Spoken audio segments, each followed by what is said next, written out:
Hey guys, Mrs. Jacobs here, and this is the last reading from Charlotte's Web by E.B. White.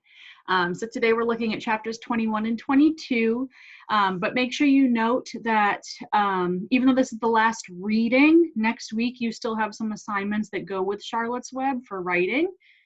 So make sure that you are doing those next week also. But let's get started with chapter 21 and 22 so we can see how this story ends. Chapter 21, Last Day. Charlotte and Wilbur were alone. The families had gone to look for Fern. Templeton was asleep. Wilbur lay resting after the excitement and strain of the ceremony. His medal still hung from his neck. By looking out of the corner of his eye, he could see it. Charlotte, said Wilbur after a while, why are you so quiet? I like to sit still, she said. I've always been rather quiet. Yes, but you seem specially so today. Do you feel all right? A little tired, perhaps, but I feel peaceful. Your success in the ring this morning was, to a small degree, my success. Your future is assured. You will live secure and safe, Wilbur. Nothing can harm you now. These autumn days will shorten and grow cold. The leaves will shake loose from the trees and fall. Christmas will come, then the snows of winter. You will live to enjoy the beauty of the frozen world, for you mean a great deal to Zuckerman, and he will not harm you ever. Winter will pass, the days will lengthen, the ice will melt in the pasture pond. The song sparrow will return and sing, the frogs will awake, the warm wind will blow again. All these sights and sounds and smells will be yours to enjoy, Wilbur. This lovely world, these precious days. Charlotte stopped. A moment later, a tear came to Wilbur's eye. Oh, Charlotte, he said, to think that when I first met you, I thought you were cruel and bloodthirsty. When he recovered from his emotion, he spoke again. Why did you do all this for me? He asked. I don't deserve it. I've never done anything for you. You have been my friend, replied Charlotte. That in itself is a tremendous thing. I wove my webs for you because I liked you. After all, what's a life anyway? We're born, we live a little, we die. A spider's life can't help being something of a mess, with all this trapping and eating flies. By helping you, perhaps I was trying to lift up my life a trifle. Heaven knows anyone's life can stand a little of that. Well, said Wilbur, I'm no good at making speeches. I haven't got your gift for words, but you have saved me, Charlotte, and I would gladly give my life for you. I really would. I'm sure you would, and I thank you for your generous sentiments. Charlotte, said Wilbur, we're all going home today. The fair is almost over. Won't it be wonderful to be back home in the barn cellar again with the sheep and the geese? Aren't you anxious to get home? For a moment, Charlotte said nothing. Then she spoke in a voice so low Wilbur could hardly hear the words. I will not be going back to the barn, she said. Wilbur leapt to his feet. Not going back, he cried. Charlotte, what are you talking about? I'm done for, she replied. In a day or two, I'll be dead. I haven't even strength enough to climb down into the crate. I doubt if I have enough silk in my spinnerets to lower me to the ground. Hearing this, Wilbur threw himself down in an agony of pain and sorrow. Great sobs racked his body. He heaved and grunted with desolation.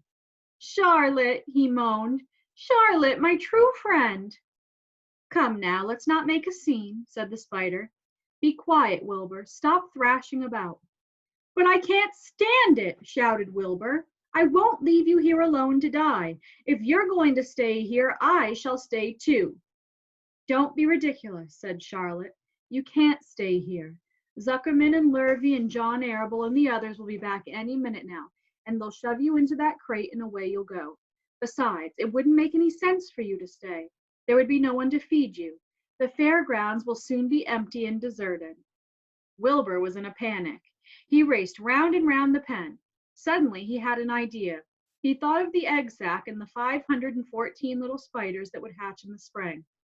If Charlotte herself was unable to go home to the barn, at least he must take her children along. Wilbur rushed to the front of his pen.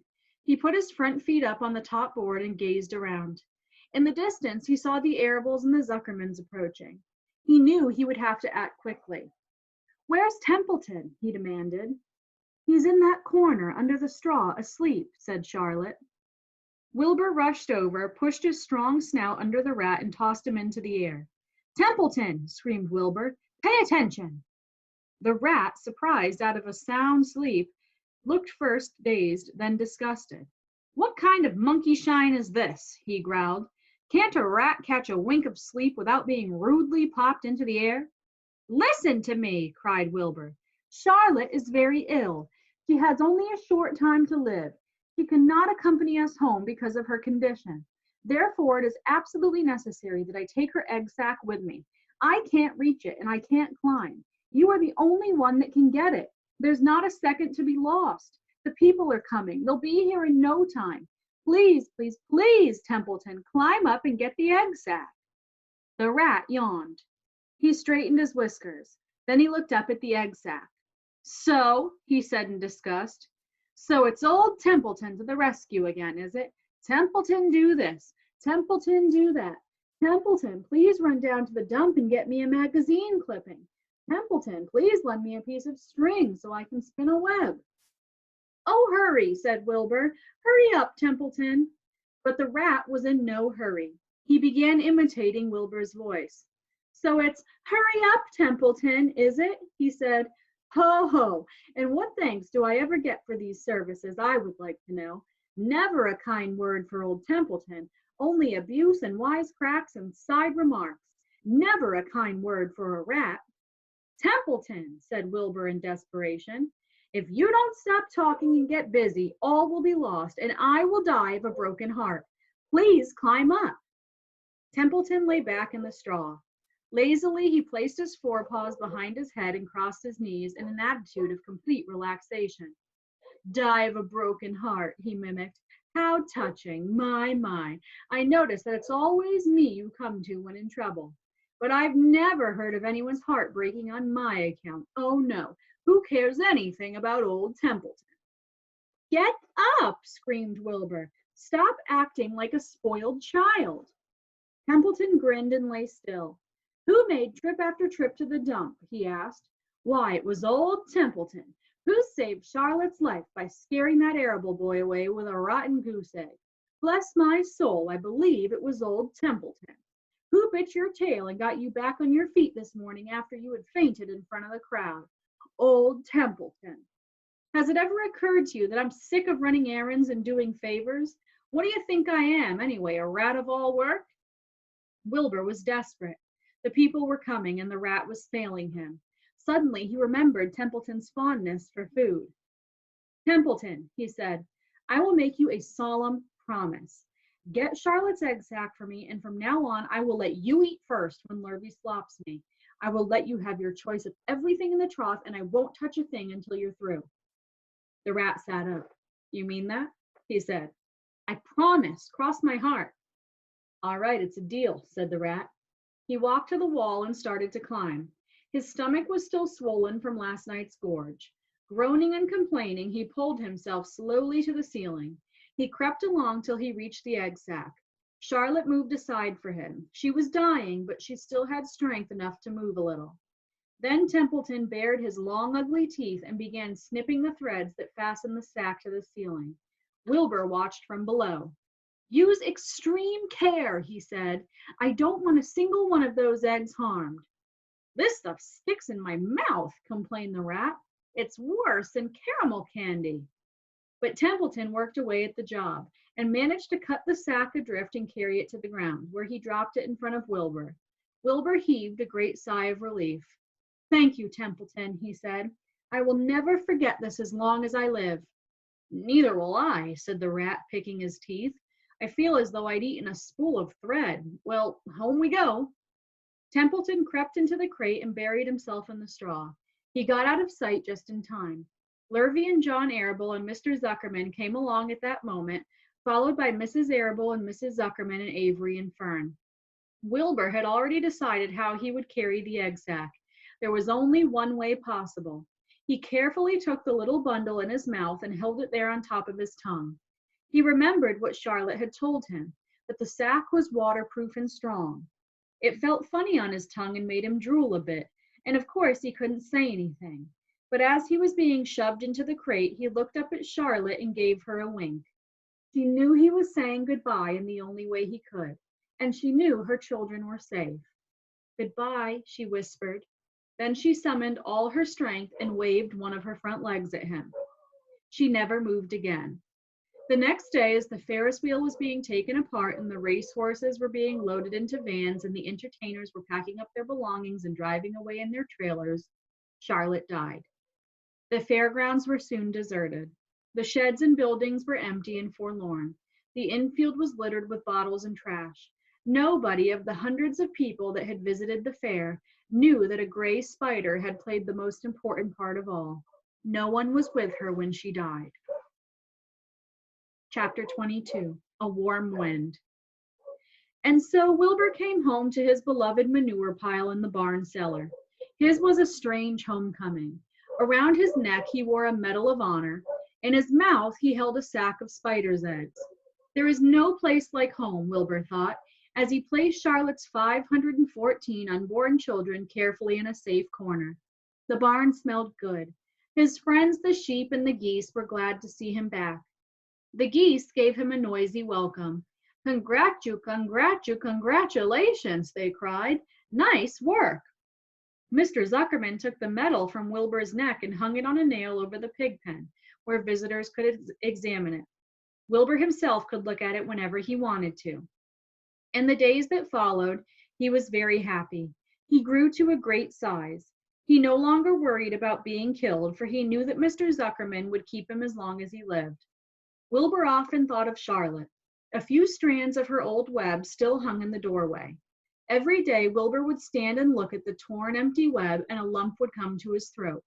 No one had ever had such a friend, so affectionate, so loyal, and so skillful. The autumn days grew shorter. Lurvy brought the squashes and pumpkins in from the garden and piled them on top of the barn floor, where they wouldn't get nipped on frosty nights. The maples and birches turned bright colors, and the wind shook them, and they dropped their leaves one by one to the ground. Under the wild apple trees in the pasture, the red little apples lay thick on the ground, and the sheep gnawed them, and the geese gnawed them, and the foxes came in the night and sniffed them. One evening, just before Christmas, snow began falling. It covered house and barn and fields and woods. Wilbur had never seen snow before. When morning came, he went out and plowed the drifts in his yard for the fun of it. Fern and Avery arrived dragging a sled. They coasted down the lane and out onto the frozen pond in the pasture. Coasting is the most fun there is, said Avery. The most fun there is, retorted Fern, is when the Ferris wheel stops and Henry and I are in the top car and Henry makes the car swing and we can see everything for miles and miles and miles. Goodness, are you still thinking about that old Ferris wheel? Said Avery in disgust. The fair was weeks ago. I think about it all the time, said Fern, picking snow from her ear. After Christmas, the thermometer dropped to 10 below zero. Cold settled on the world. The pasture was bleak and frozen. The cows stayed in the barn all the time now, except on sunny mornings when they went out and stood in the barnyard in the lee of the straw and pile. The sheep stayed near the barn, too, for protection. When they were thirsty, they ate snow. The geese hung around in the barnyard the way boys hang around a drugstore, and Mr. Zuckerman fed them corn and turnips to keep them cheerful. Many, many, many thanks, they always said when they saw food coming. Templeton moved indoors when winter came. His ratty home under the pig trough was too chilly, so he fixed himself a cozy nest in the barn behind the grain bins. He lined it with bits of dirty newspapers and rags, and whenever he found a trinket or keepsake, he carried it home and stored it there. He continued to visit Wilbur 3 times a day, exactly at mealtime, and Wilbur kept the promise he had made. Wilbur let the rat eat first. Then, when Templeton couldn't hold another mouthful, Wilbur would eat. As a result of overeating, Templeton grew bigger and fatter than any rat you ever saw. He was gigantic. He was as big as a young woodchuck. The sheep spoke to him about his size one day. "You would live longer," said the old sheep, "if you ate less." "Who wants to live forever?" sneered the rat. "I am naturally a heavy eater, and I get untold satisfaction from the pleasures of the feast." He patted his stomach, grinned at the sheep, and crept upstairs to lie down. All winter, Wilbur watched over Charlotte's egg sack as though he were guarding his own children. He had scooped out a special place in the manure for the sack next to the board fence. On very cold nights, he lay so that his breath would warm it. For Wilbur, nothing in life was so important as this small round object. Nothing else mattered. Patiently, he awaited the end of winter and the coming of the little spiders. Life is always a rich and steady time when you're waiting for something to happen or to hatch. The winter ended at last. "I heard the frogs today," said the old sheep one evening. "Listen, you can hear them now." Wilbur stood still and cocked his ears. From the pond, in shrill chorus, came the voices of hundreds of little frogs. "Springtime," said the old sheep thoughtfully. "Another spring." As she walked away, Wilbur saw a new lamb following her. It was only a few hours old. The snows melted and ran away. The streams and ditches bubbled and chattered with rushing water. A sparrow with a streaky breast arrived and sang. The light strengthened, the mornings came sooner. Almost every morning there was another new lamb in the sheepfold. The goose was sitting on 9 eggs. The sky seemed wider and a warm wind blew. The last remaining strands of Charlotte's old web floated away and vanished. One fine sunny morning after breakfast, Wilbur stood watching his precious sack. He wasn't thinking of anything much. As he stood there, he noticed something move. He stepped closer and stared. A tiny spider crawled from the sack. It was no bigger than a grain of sand, no bigger than the head of a pin. Its body was gray with a black stripe underneath. Its legs were gray and tan. It looked just like Charlotte. Wilbur trembled all over when he saw it. The little spider waved at him. Then Wilbur looked more closely. 2 more little spiders crawled out and waved. They climbed round and round on the sack, exploring their new world. Then 3 more little spiders, then 8, then 10. Charlotte's children were here at last. Wilbur's heart pounded. He began to squeal. Then he raced in circles, kicking manure into the air. Then he turned a backflip. Then he planted his front feet and came to a stop in front of Charlotte's children. "Hello there," he said. The first spider said hello, but its voice was so small Wilbur couldn't hear it. "I'm an old friend of your mother's," said Wilbur. "I'm glad to see you. Are you all right? Is everything all right?" The little spiders waved their forelegs at him. Wilbur could see by the way they acted that they were glad to see him. "Is there anything I can get you? Is there anything you need?" The young spiders just waved. For several days and several nights, they crawled here and there, up and down, around and about, waving at Wilbur, trailing tiny drag lines behind them, and exploring their new home. There were dozens and dozens of them. Wilbur couldn't count them, but he knew that he had a great many new friends. They grew quite rapidly. Soon each was as big as a BB shot. They made tiny webs near the sack. Then came a quiet morning when Mr. Zuckerman opened a door on the north side. A warm draft of rising air blew softly through the barn cellar. The air smelled of the damp earth, of the spruce woods, of the sweet springtime. The baby spiders felt the warm updraft. One spider climbed to the top of the fence. Then it did something that came as a great surprise to Wilbur. The spider stood on its head, pointed its spinnerets in the air, and let loose a cloud of fine silk. The silk formed a balloon. As Wilbur watched, the spider let go of the fence and rose into the air. "Goodbye," it said as it sailed through the doorway. "Wait a minute," screamed Wilbur. "Where do you think you're going?" But the spider was already out of sight. Then another baby spider crawled to the top of the fence, stood on its head, made a balloon, and sailed away.